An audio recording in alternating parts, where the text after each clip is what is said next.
Hello, welcome back to Brunswick Junction. For today, we're going to be taking a look at this Class 68.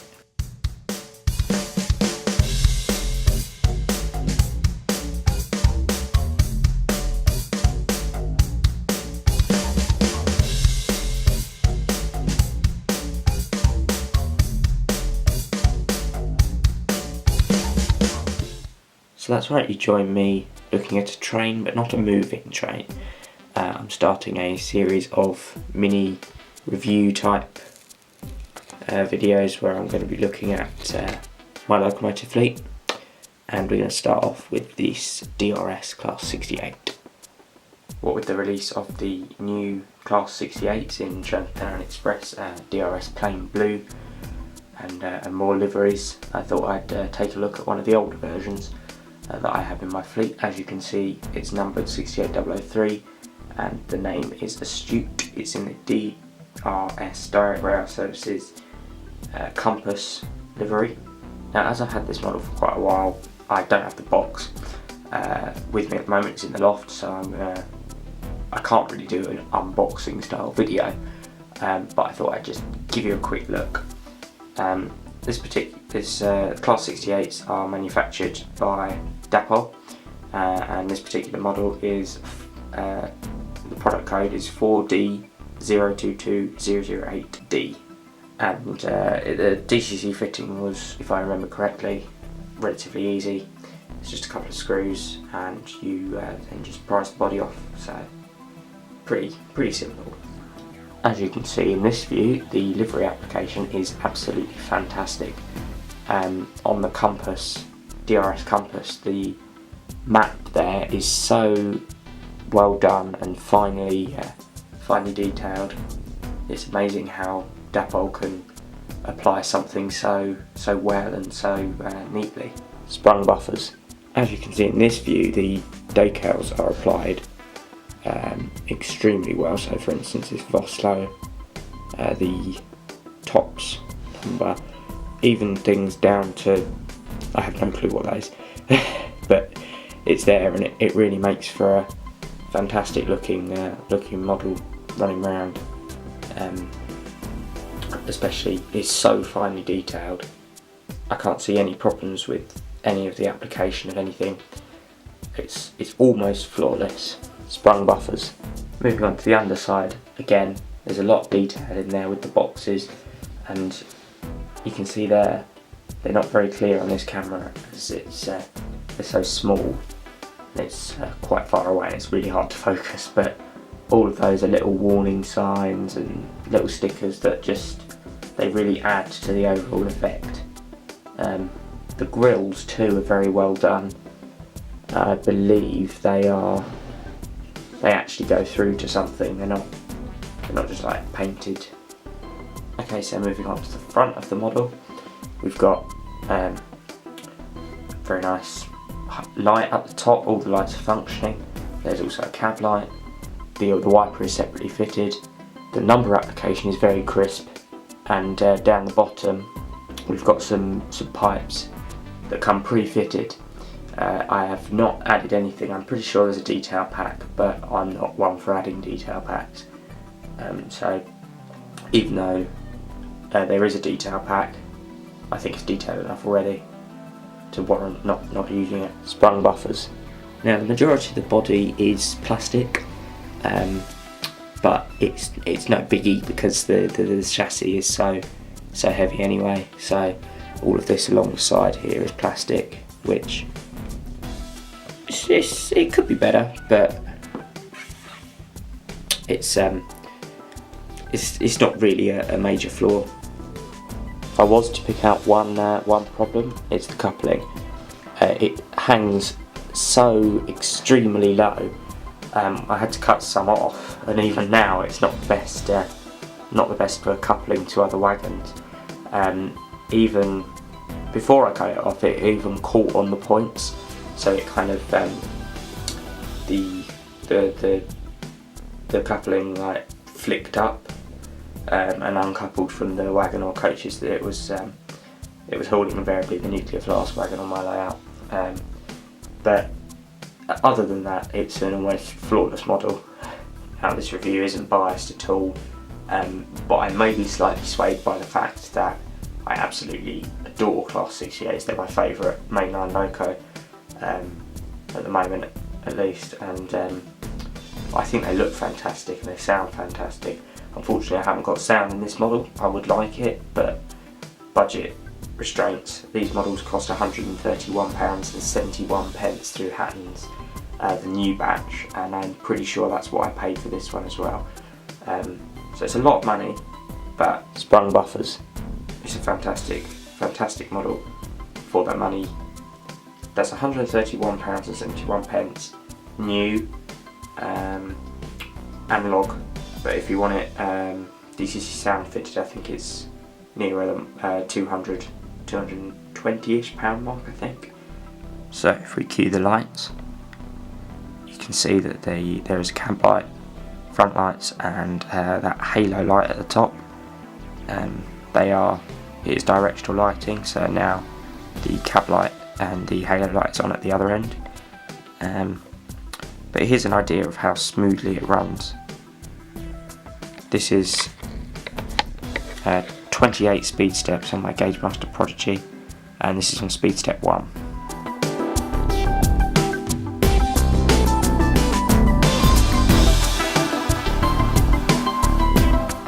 So it's a fantastic low speed runner. If I turn the speed steps to 128, I can run it. Again, speed step 1. Absolutely tiny speed. And now, heading over a point, just watch this.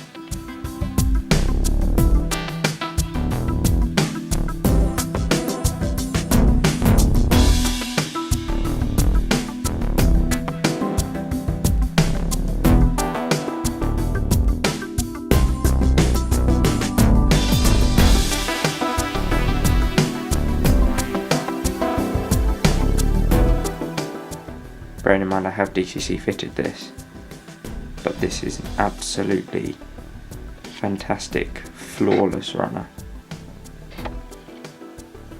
I can barely fault it.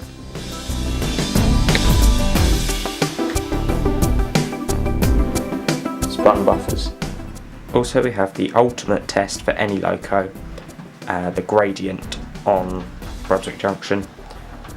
So we'll run it up there now, and you can see for yourself how it copes.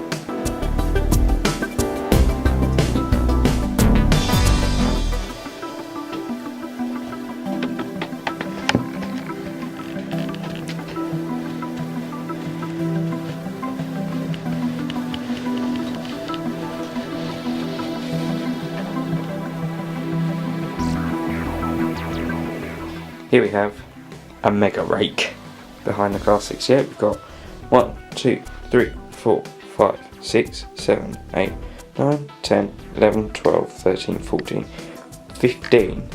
That's right, 15 coaches. Now, this is the true definition of a tail chaser, but this is testing the haulage capacity of the Class 68, pushing it right to its limits. I have no clue if this is going to work, but I reckon it will. So for a start, let's try it around the loop.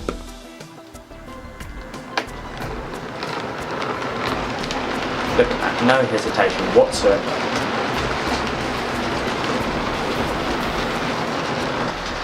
So there we have it, the Class 68 doing the mega 15 coach rake around the loop. Now, let's switch the points and run it up to the shelf and see if it can cope. So here we are. This is the end of the train, and here's the front of the train coming up to the shelf. Barely any hesitation whatsoever. So there we have it, the fantastic Class 68 hauling 1, 2, 3, 4, 5, 6, 7, 8, 9, 10, 11, 12, 13, 14, 15 coaches up that extremely steep gradient. It's about 1 in 20 or something more than anywhere on the main line, and this Class 68 can haul 15 coaches up it without hesitation. If that's not a good runner, I don't know what is. So that's a quick rundown of what I like and don't like about this model. Well, mainly what I like about this model. Sprung buffers. Now I'm going to give you a quick running session with the nuclear flask, naturally, and I'll tell you some facts about the modern day locos on the main line while you watch the running session, so enjoy. The first order was made by Oslo in Spain, and the second order and the third were made by Stadler. By the companies, the Class 68s and the Class 88s are nicknamed the UK Light locomotives. Under the TOPS system, however, they are Class 68s. The Class 68, like the one that I just reviewed, is a purely diesel locomotive, although the Class 88s, which use the same body shell, are also electric bi-modes. They can reach up to speeds of 100 miles per hour on the UK mainline as they undertake duties for direct rail services, freight, normally intermodal trains or nuclear flasks.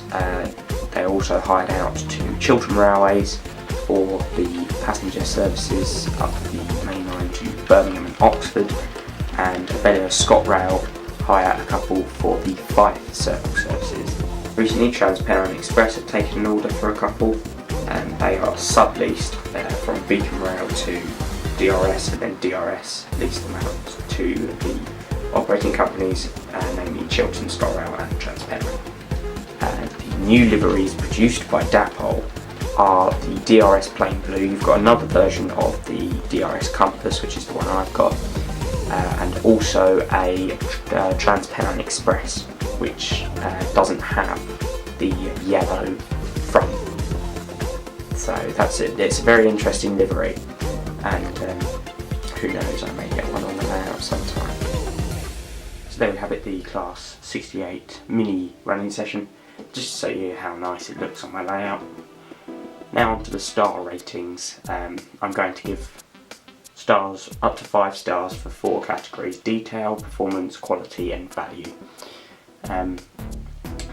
So for this Class 68, as you can guess, the stars are going to be quite high.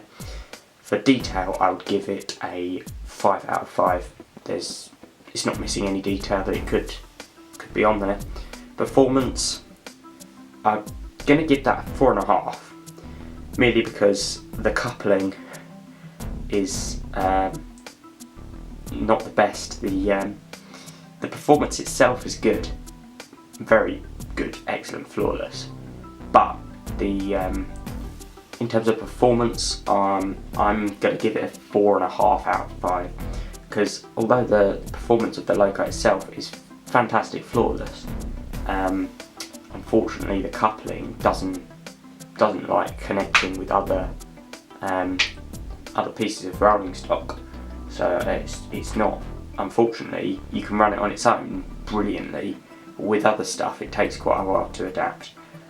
So that's why I'm giving that 4.5.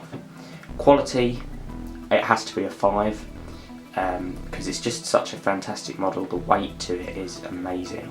It's so hard to give this a low score. And value, I'd give that a 4 out of 5, because even though it's a fantastic model, it is quite a lot of money, £130. I know for what it is, it's quite good.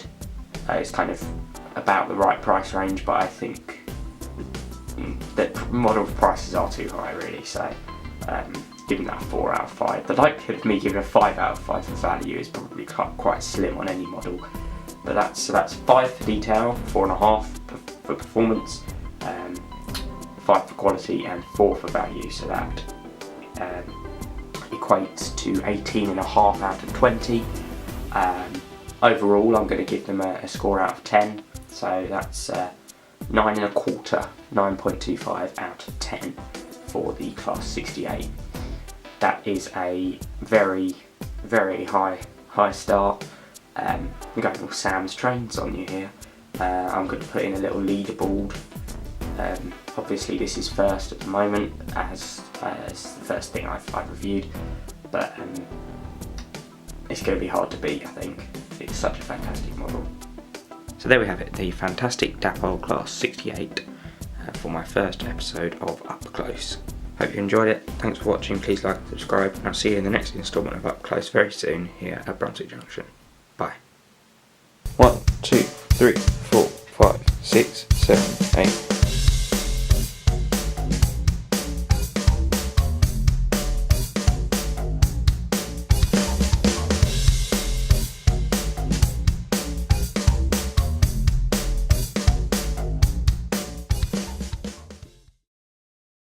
Sprung buffers.